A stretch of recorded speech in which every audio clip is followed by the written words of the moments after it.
Chapter number 3 जो है परमाणु एवं अणु। तो इसमें जो है हम लोगों ने 2 इम्पोर्टेंट नियम जो है वो पढ़े थे।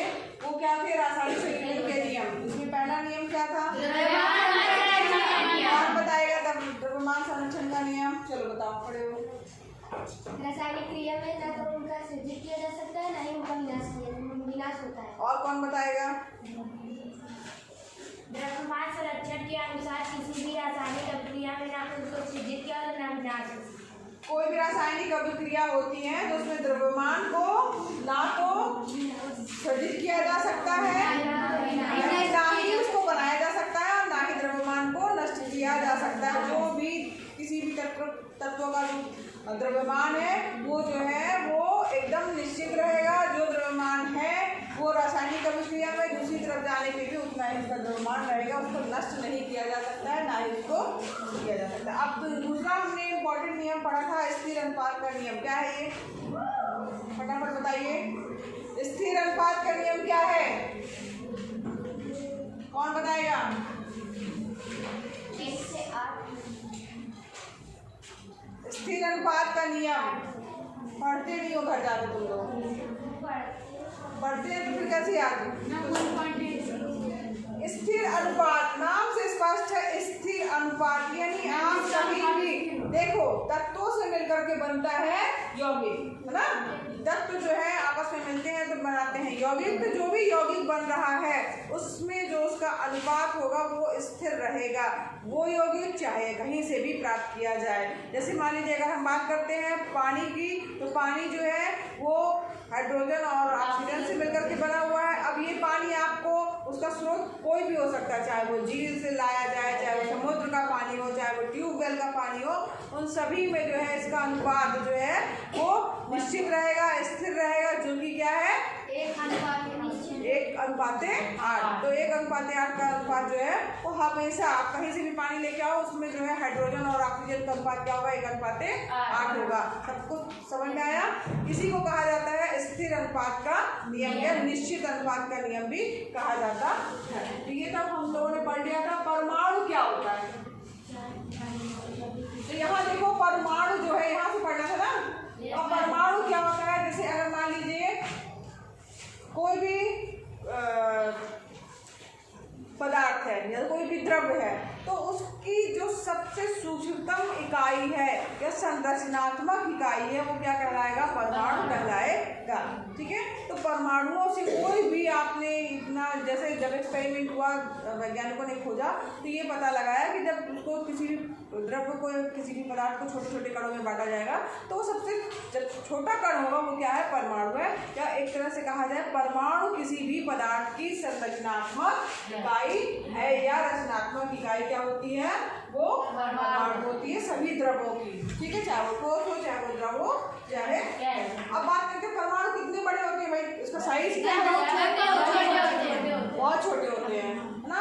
इतने ज्यादा छोटे होते हैं, इतने ज्यादा छोटे होते हैं कि उनको खुली आंखों से जो है नहीं देख सकते हैं, जिसको हाँ, और उनको नगण्य कर सकते हैं हम। नगण्य का मतलब होता है जिसको छोड़ा जा सके, उसका कोई अस्तित्व ही नहीं है। लेकिन वास्तव में बहुत छोटे होते हैं। मगर अब ये बात आती है भाई कि जब इतने छोटे हैं तो हम उसको क्यों जो है लेके चले, बहुत जब छोटे होते हैं। तो यहाँ पर देखो जब इसकी कल्पना की गई कि ये सबसे सूक्ष्मतम कण है, एकदम माइक्रोस्कोप से देखा जा सकता है, तो उसमें जब उस पदार्थ को कोई भी पदार्थ बना है परमाणुओं से मिलकर के बना, कैसे बना हुआ है कि यहाँ पे लाखों परमाणु एक के ऊपर एक या एक साथ जब रख दिए गए तो जब यहाँ पर देखो लाखों परमाणुओं को जब एक के ऊपर एक चट्टे के रूप में रखा गया तो यहाँ पर बहुत ज्यादा लाखों मात्रा में जब रखा गया तब एक जो है कागज की पतली सी सीट समझ लो बन पाई। तो एक तरह से कहा जाए जो हमारी कागज की सीट है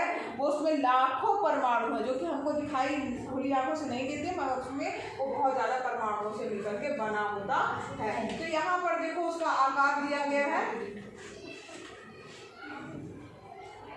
अब यहाँ पर वैज्ञानिकों ने सोचा कि जब परमाणु का आकार इतना छोटा है तो हम इसे नगण्य मान सकते हैं, यानी कि हम जब इसको छोड़ सकते हैं इतना छोटा है तो इसको बारे में हम क्यों सोचे, इसके बारे में क्यों जाने। मगर इसके बारे में इसलिए जानना जरूरी है क्योंकि जो भी हमारा द्रव्य है, जो पूरा हमारा विश्व है, वो छोटे छोटे परमाणुओं से मिलकर के बना है। तो यहाँ पर जो है इसके कारण हमें इनको जो है वो जानना जरूरी है। और इसको जब किसी भी चीज को जब हमने देखा, बात मत करो, क्यों बात कर रही हो, जब हमने किसी भी चीज को देखा ना और उसको आवर्धित जो है उसका बड़ा सा प्रतिबिंब बना के देखा, या लेंसों की सहायता से देखा, या माइक्रोस्कोप की सहायता से देखा, तो उसमें जो है वो दिखाई दिया कि हाँ वो परमाणु, इतने ढेर सारे परमाणु, लाखों की संख्या में परमाणु जो है वो उपस्थित है। तो यहाँ पर देखो एक सिलिकॉन की सतह का जो है दिखाया गया है, जो कि माइक्रोस्कोप से देखा जाए तो ऐसा दिखाई देता है। अब यहाँ पर जब परमाणु की बात आ गई, अब यहाँ पर विभिन्न तत्वों के परमाणुओं के आधुनिक प्रतीक क्या है, तो डाल्टन जो वैज्ञानिक थे, ठीक, डाल्टन वैज्ञानिक जो थे, उन्होंने सोचा कि जो इतने सारे परमाणु हैं या तत्व हैं, समझ लीजिए तत्व, कोई भी रासायनिक अभिक्रिया होती है उसमें तत्व भाग लेते हैं, तो जो तत्व है उनका कुछ ना कुछ संकेत होना चाहिए, कुछ ना कुछ प्रतीक होना चाहिए ना। तो इसके लिए जो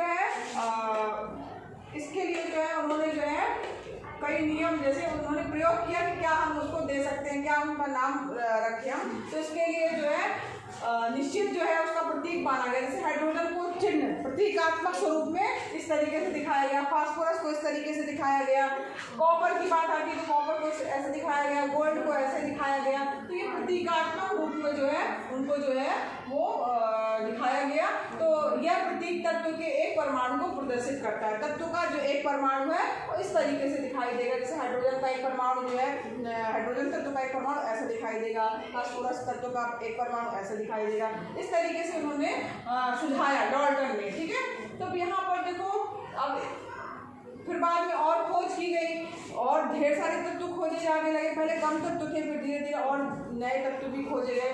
तो यहाँ पर जब कुछ ऐसे तत्व भी थे जिनको जो है, जैसे कि मान लीजिए हम लेते हैं कॉपर, तो इसका जो नाम उन्होंने निकाला वो साइप्रस से जो है वो लिया, और यहाँ पर इसका जो है जो प्रतीक चिन्ह के रूप में क्या लिया गया, Cu, ठीक है। कॉपर को किससे लिखते हैं, Cu से, ठीक। अब कुछ तत्वों के नामों को जो है अलग अलग रंगों से लिया गया। जैसे अगर हम बात करें गोल्ड, तो गोल्ड का नाम जो है वो अंग्रेजी के शब्द से लिया गया, जिसका अर्थ होता है पीला, ठीक है। तो इसके कारण जो है उसको गोल्ड को जो है वो लिया गया। अब यहाँ पर IUPAC जो है एक अंतर्राष्ट्रीय वैज्ञानिक संस्था थी, जो तत्वों का नाम, प्रतीक और उसकी मात्रा को जो है वो स्वीकार प्रदान करने की एक संस्था बना दी गई कि भाई ये जो पास कर देगी इसका ये प्रतीक है, इस तत्व का इसको ये बोला जाता है, तो वो जो है जो भी पास करेगी वही जो है वो सही माना जाएगा, वही एकदम आदर्श मान लिया जाएगा कि हाँ इसका प्रतीक जो है वो यही होगा। तो यहाँ पर अब इसके लिए जो ढेर सारे जो आपके तत्व आए थे उनमें क्या किया गया, जो भी आपका तत्व है उसका जो अक्षर है पहला लेटर, ठीक है, उसको कैपिटल लेटर के रूप में उसका प्रतीक मान लिया गया कि उसका प्रतीक जो है वो कैपिटल लेटर में है, ठीक। जैसे मान लीजिए हाइड्रोजन, तो हाइड्रोजन में स्पेलिंग में जो है H आएगा, तो उसको कैपिटल H जो है उसका प्रतीक मान लिया गया, ठीक। अब यहाँ पर एक चीज ऐसी भी प्रॉब्लम आई कि भाई अब मान लो किसी A से, मान लीजिए A से कई नाम आ रहे हैं, तब क्या किया जाए, सबका प्रतीक तो ए नहीं रख सकते। तो उसके लिए उसमें ये निष्कर्ष आया कि उसके सेकंड लेटर जो उसका जो शब्द है ना, जो आपने तत्व लिया है, जो उसका नाम है, उसका सेकंड लेटर भी जो है उन्होंने लिया। लेकिन इसमें ये डिसाइड किया गया कि जो सेकंड लेटर लिया गया है उसका पहला लेटर तो कैपिटल होगा, लेकिन सेकंड लेटर क्या होगा, स्मॉल लेटर होगा, ठीक है। तो यहाँ पर जैसे एल्युमिनियम में जो है AL कैपिटल में लिख करके A और स्मॉल A लिखा जाएगा। कोबाल्ट की बात करें तो C और फिर इसका O जो लिखा जाएगा वो स्मॉल में होगा, कैपिटल में नहीं होगा। पहला लेटर कैपिटल रहेगा और दूसरा वाला स्मॉल रहेगा, ठीक है। इस तरीके से उन्होंने कुछ जो है नियम बनाए, कुछ प्रतीक बनाए। अब यहाँ पर देखो कुछ प्रतीक, कुछ जो तत्व थे उनके प्रतीक जो थे उनके अंग्रेजी के जो है वो प्रथम अक्षर और बाद में आने वाला जो है कोई अक्षर से जो है वो उसको संयुक्त करके ले लिया गया। कुछ तो ऐसा बना लिया गया, पहला लेटर दूसरा लेटर ले लिया गया, और कुछ जो है अब यहाँ पर कुछ ऐसे भी बनाए गए जिसमें पहला लेटर तो था लेकिन सेकंड लेटर ना लेकर के उसकी जगह उस शब्द का ही कोई बीच का लेटर ले लिया गया। जैसे जिंक, अब जिंक में जिंक के स्पेलिंग क्या होगी, कौन बताएगा? ZIN के, ZINK, ठीक है। तो जिंक की स्पेलिंग ये हो गई। अब जिंक की स्पेलिंग में जेड के बाद आई आ रहा है, लेकिन उसका प्रतीक जो लिया गया वो क्या लिया गया? जेड और एन, यानी पहला लेटर लिया गया और बीच का कोई भी अक्षर जो है वो लिया गया, ठीक। तो यहाँ आपको समझ में आ गया। इस तरीके से कुछ कुछ उन्होंने डिसाइड कर करके कि भाई हाँ इसको ये मान लिया जाता है, डिस्कस किया गया, प्रयोग किए गए, निष्कर्ष निकाला गया, तो उसको इस तरीके से जो है उन्होंने प्रतीक को जो है वो मानते गए। अब कुछ और दूसरे भी तत्व थे, अब उनके प्रतीकों को क्या किया गया? उनके प्रतीकों को जो है जो दूसरी भाषाएं थी, भाई अब एक तो इंग्लिश तो आपको समझ में आए, बहुत सारी भाषाएं होती हैं, लैटिन भाषा होती है, जर्मन भाषा होती है, ग्रीक भाषा होती है, ऐसे अलग अलग भाषाएं होती हैं। जैसे अपने यहाँ हिंदी है, इंग्लिश अपने यहाँ और भी स्थानीय भाषाएं भी हैं, बहुत सारी भाषाएं हैं। लेकिन जो दूसरी फॉरेन की भी भाषाएं थी उसमें जो है कुछ तत्वों के प्रतीकों को उनके नामों के आधार पर बनाया गया। जैसे अगर हम बात करें आयरन यानी लोहा, ठीक है, तो उसको आयरन बोलते हैं इंग्लिश में, मगर इसका जो प्रतीक है, जो सिंबल माना गया कि लोहा जो आयरन है उसका प्रतीक क्या होगा? Fe लिया गया। अब Fe आया कहाँ से?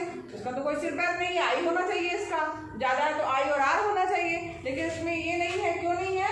क्योंकि जो है जो लोहा है जिसको हिंदी में लोह बोलते हैं या इंग्लिश में आयरन बोलते हैं, उसको लैटिन भाषा में फेरम बोला जाता है, ठीक है। क्या बोलते हैं उसको? फेरम। तो फेरम से जो है उसका जो है वो प्रतीक लिया गया, उसको उठाया गया और फेरम की स्पेलिंग में Fe जो है, तो यहाँ पर जो है Fe जो है उसका प्रतीक ले लिया गया। तो लोहे को हम किस प्रतीक से दिखाएंगे? Fe, ठीक है। अब यहाँ पर देखो इसी प्रकार से कई ऐसे और भी उदाहरण हैं, कई ऐसे और भी तत्व थे। जैसे बात करते हैं अगर हम सोडियम, अब सोडियम में तो एस से नाम आ रहा है, सोडियम स्पेलिंग एस से आएगी, लेकिन उसका प्रतीक वो नहीं लिया गया, उसको जो है नेट्रियम, नेट्रियम से लिया गया Na, ठीक है। नेट्रियम से क्या लिया गया? Na जो है वो सोडियम का प्रतीक ले लिया गया। बात मत करिए कोई भी। अब यहाँ पर देखो पोटेशियम की बात करते हैं। पोटेशियम में तो P आ रहा है ना, लेकिन P इसका प्रतीक नहीं है, इसको कैलियम से व्युत्पन्न करके मान लिया गया कि किसी दूसरी भाषा में इसको कैलियम कहा जाता होगा, तो कैलियम से इसका प्रतीक के जो है वो कैपिटल के जो है वो ले लिया गया, ठीक है। समझ में आ रहा सबको? तो इस प्रकार से जो है प्रत्येक तत्वों का एक नाम दिया गया और उसका एक प्रतीक चिन्ह दिया गया। उसको आप देखते हैं, जैसे ओ को आप बता देते हो क्या है ये? वो क्या है? ऑक्सीजन। H क्या है? हाइड्रोजन, ठीक है। तो इस तरीके से उनको जो है एक नाम जो है दिया गया, जो उनका रासायनिक नाम हुआ और वो उसका प्रतीक हुआ, ठीक। तो यहाँ पर देखो एक सारणी बनी हुई है, ये आपको याद होनी चाहिए, एल्युमिनियम Al। अब यहाँ पर देखो ए, यहाँ पर सेकंड लेटर क्यों लेना पड़ा? क्योंकि ए से देखो आर्गन भी है, कैपिटल ए बस लेते तो काम नहीं बनता है ना। तो इसको अलग अलग करने के लिए अगर एक ही नाम के तत्व आ रहे हैं जिसका पहला लेटर एक ही जैसा है, तब क्या किया गया? उसके सेकंड लेटर को भी जो है वो लिया गया। तो ये प्रक्रिया की गई। तो यहाँ पर एल्यूमिनियम के में क्या लिया गया? Al। आर्गन ठीक, barium boron bromine calcium carbon very good, chlorine cobalt copper fluorine gold hydrogen iodine iron सीसा, इसको लेड भी बोला जाता है, ठीक है। Magnesium neon nitrogen oxygen potassium silicon silver sodium sulphur uranium zinc Zn, ठीक है। अब ये जो आपने इतने अच्छे से जो है वो किया है, उसको याद भी अच्छे से करना है। ज़्यादातर आपको बोलते बोलते स्पेल करते करते आप यूज़ करते करते जो है आपको याद भी हो जाएंगे, बहुत सारे जनरली याद भी होंगे आपको, और भी याद हो रहे होंगे, देख रहे हैं आप तो आपको याद हो रहे होंगे, ठीक है। तो इस प्रकार से जो है वो आप याद कर लेना है आपको। जनरली ज़्यादातर जो है जो प्रयोग में आने वाले हैं वो लिख दिए गए हैं। हाँ, इसको पूछेंगे कल, ठीक है। तो ये याद करके आइएगा किसके प्रतीक को क्या कहा जाता है। अब यहाँ पर देखो हम बात करते हैं क्या? परमाणु के द्रव्यमान की। तो डाल्टन ने जो सिद्धांत दिया था उसमें उन्होंने बता दिया था कि परमाणु का द्रव्यमान जो है वो क्या होता है, निश्चित होता है। उसका एक अभिलाक्षणिक गुण भी है और यहाँ पर निश्चित बता दिया गया था या स्थिर होता है। बात नहीं करो, उन्होंने बता दिया था कि परमाणु का द्रव्यमान निश्चित होता है या स्थिर होता है। इसी को स्थिर अनुपात का नियम जो है वो उसको कंप्लीट कर रहा था ये नियम। तो यहाँ पर जो है इसके लिए अब ये बात आती है कि परमाणु के द्रव्यमान को मापा कैसे जाए। ठीक है, तो मापने के लिए क्या किया गया, रासायनिक संयोजन के नियमों का उपयोग और उत्पन्न यौगिकों के द्वारा सापेक्ष परमाणु द्रव्यमान को ज्ञात किया गया। अब यहाँ देखो, अगर हम लेके चलते हैं एक यौगिक कार्बन मोनोऑक्साइड, जिसका फार्मूला होता है CO। ठीक है, CO, यहाँ पर ऑक्सीजन एक है जिसको मोनो बोला जाता है। ठीक है, तो कार्बन मोनोऑक्साइड, अगर O2 हो जाता है तो CO2 हो जाता है कार्बन डाइऑक्साइड। ठीक है, तो यहाँ मोनोऑक्साइड का अगर हम एग्जाम्पल लेके चल रहे हैं तो यहाँ पर अब आप कार्बन मोनोऑक्साइड दो चीजों से बना है। C मतलब कार्बन, O मतलब ऑक्सीजन। ठीक, तो यहाँ पर ये कार्बन मोनोऑक्साइड कार्बन से बना है और ऑक्सीजन से बना है। समझ में आ रहा है? तो यहाँ पर अब जब इसका निरीक्षण किया गया, प्रायोगिक रूप से इसको देखा गया, तो ये पाया गया क्या कार्बन इसमें जो है कितना है, 3 ग्राम। हाँ, 3 ग्राम क्या है इसमें, कार्बन है, और 4 ग्राम जो है ऑक्सीजन। जब आप 3 ग्राम कार्बन को 4 ग्राम ऑक्सीजन से मिलाएंगे तभी कार्बन मोनोऑक्साइड बनेगा। समझ में आ रहा है? वो फिक्स है, स्थिर है, तभी उसको स्थिर अनुपात का नियम कहा गया है। उसका द्रव्यमान जो है वो स्थिर रहेगा। तो यहाँ पर जो है 3 ग्राम कार्बन 4 ग्राम ऑक्सीजन मिला लिया गया, तो यहाँ पर कार्बन मोनोऑक्साइड निर्मित हो गई। और यहाँ पर अगर हम इसको दूसरे शब्दों में कहें बच्चों, तो ये हो जाएगा कार्बन अपने 4/3 गुना अधिक ऑक्सीजन से जो है वो जोड़ करके कार्बन मोनोऑक्साइड बनाता है। अब यहाँ पर परमाणु द्रव्यमान की इकाई को कार्बन परमाणु द्रव्यमान के बराबर मानते हैं। तो कार्बन परमाणु को 1 U और ऑक्सीजन का परमाणु द्रव्यमान क्या हो जाएगा, 1.33 U जो है होगा। अब यहाँ पर U क्या चीज है, U यूनिफाइड द्रव्यमान जो है वो दिया गया। और आजकल जो है IUPAC पद्धति में जो है इसको यूनिफाइड द्रव्यमान के द्वारा प्रदर्शित करते हैं। अब ये जो भी द्रव्यमान आएगा वो पॉइंट में नहीं आएगा, पूर्णांक मतलब होना चाहिए, लगभग पूर्णांक में इसको व्यक्त करना जो है वो ज्यादा सरल है। अब दशमलव लगा के व्यक्त करेंगे तो सही नहीं है, इसलिए इसको मान लिया गया कि पूर्णांक में जो है हमें व्यक्त करना ज्यादा अच्छा रहेगा, सुविधाजनक हमारे लिए रहेगा। तो अब यहाँ पर जो है और उन्होंने प्रयोग किया। ठीक, अब यहाँ पर उन्होंने क्या किया कि अब पहले तो उन्होंने कार्बन को लेके इकाई माना था और उसके आधार पर जो है द्रव्यमान को मापते थे। लेकिन बाद में क्या किया, और उसमें एक्सपेरिमेंट किए और वो किया कि जब वैज्ञानिक विभिन्न परमाणु द्रव्यमानों की इकाई के बारे में जब खोज कर रहे थे तो उन्होंने जो सबसे ज़्यादा, जैसे मान लीजिए हमारी प्रकृति में जो है ऑक्सीजन जैसे मान लीजिए है, तो वो ऑक्सीजन परमाणु के द्रव्यमान को जो है वो ऑक्सीजन का परमाणु द्रव्यमान को 1/16 भाग को जो है उसको इकाई यूनिट के रूप में माना। 1/16 ऑक्सीजन का जो है वो परमाणु जो है द्रव्यमान के लिए 1/16 भाग को इकाई के रूप में मान लिया गया। ठीक, अब क्यों माना गया, क्योंकि ऑक्सीजन जो ऐसा तत्व था जो अभिक्रिया सबके साथ में अभिक्रिया करके, क्यों बात करेगा बेटा, हाँ? तो यहाँ पर देखो ऑक्सीजन जो है अनेक तत्वों के साथ अभिक्रिया करके क्या करता है, यौगिक बनाता है। ऑक्सीजन सबके साथ खुला है, ओपन में है, सब जगह उपस्थित है, तो सभी के साथ अभिक्रिया करके यौगिक बनाता है, तो इसलिए ऑक्सीजन को जो है वो लिया गया। इसके अलावा जो है इस परमाणु द्रव्यमान इकाई द्वारा अधिकांश तत्वों के परमाणु द्रव्यमान जो है वो क्या हो रहे थे, पूर्णांक में ही प्राप्त हो रहे थे, इसलिए इसको जो है वो मान लिया गया।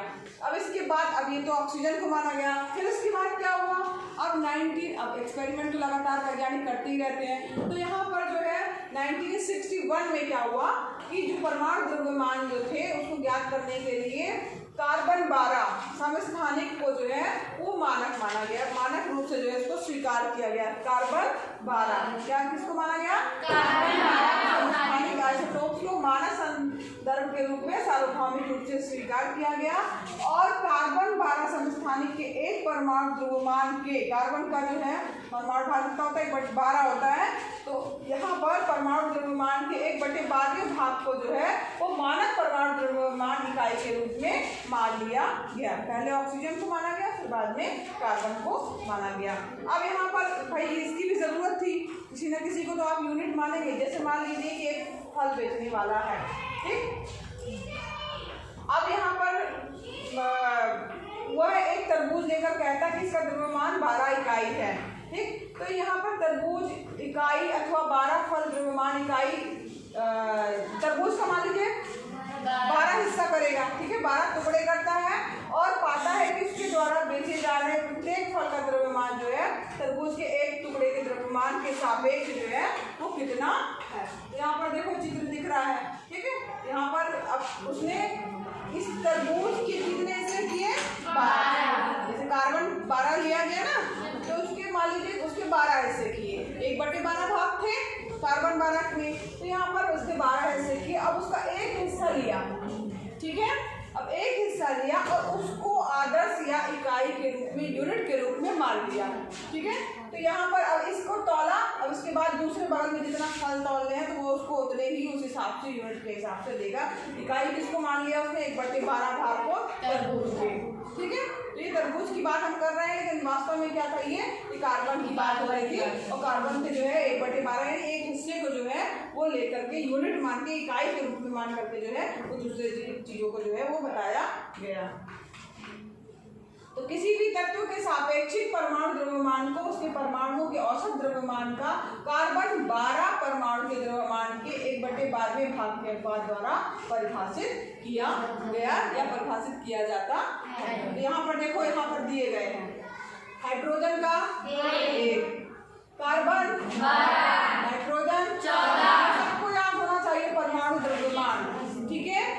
हाइड्रोजन का 1, कार्बन का 12, nitrogen 14, oxygen 16, sodium 23, magnesium 24, sulphur 32, chlorine 23.5, हाँ, कैल्शियम 40, ठीक है। तो इस प्रकार से जो है वो परमाणु द्रव्यमान जो है वो बताए गए हैं। ये आपको याद हो गए होंगे, देख लीजिए, अच्छे से याद कर लीजिए, ठीक है। अब यहाँ पर देखो, अधिकांश तत्वों के परमाणु जो होते हैं वो स्वतंत्र रूप से अस्तित्व में नहीं रह पाते हैं, यानी परमाणु जो है वो स्वतंत्र रूप से नहीं रह पाते हैं अस्तित्व में। तो इसलिए क्या करते हैं, वो परमाणु जो है अणु बनाते हैं आपस में जुड़ करके, या तो फिर क्या बना लेते हैं, आयन बना लेते हैं। और ये अणु अथवा आयन जो होते हैं अधिक संख्या में जो है पुंजित होकर या कहा जाए इकट्ठा होकर के क्या बनाते हैं, द्रव्य बनाते हैं, जिसको हम अनुभव कर सकते हैं या छू सकते हैं या महसूस कर सकते हैं। तो यहाँ पर परमाणु जब 2 परमाणु, 3 परमाणु या 20 परमाणु या 100 परमाणु जुड़ेंगे तो आपका एक अणु, कुछ भी हो सकता है, वो क्वांटिटी कुछ भी हो सकती है, तो वो क्या बनेगा, अणु बनाएगा या तो आयन बनाएगा, ठीक है। तो ये जब परमाणु से अणु बन गया और आयन बन गया तो उससे फिर क्या बनेगा, कोई ना कोई चीज बन जाएगी। चीज मतलब द्रव्य ना, जो हमारे पूरे जो द्रव गैस जो भी है हमारे यहाँ उपस्थित, तो वो जो है उसको हम देख सकते हैं, छू सकते हैं, महसूस कर सकते हैं, तो उसको हम जो है वो बता सकते हैं। तो इस प्रकार से परमाणु का जो है वो अस्तित्व में आ जाएगा। बाकी वैसे खुला अगर बात की जाए तो परमाणु जो है संरचनात्मक इकाई है, मगर वो अस्तित्व में नहीं रहता है, वो नगण्य आंखों से हम उसको नहीं देख सकते हैं, ठीक है। तो वो अस्तित्व में रहने के लिए या तो अणु बनाएगा या तो आयन बनाएगा, फिर वो आगे जो है आपस में जुड़ेंगे और जुड़ने के बाद जो है वो कोई भी द्रव्य जो है बनाएंगे। अब अणु के बारे में हम कल पढ़ेंगे, ठीक। Thank you ma'am.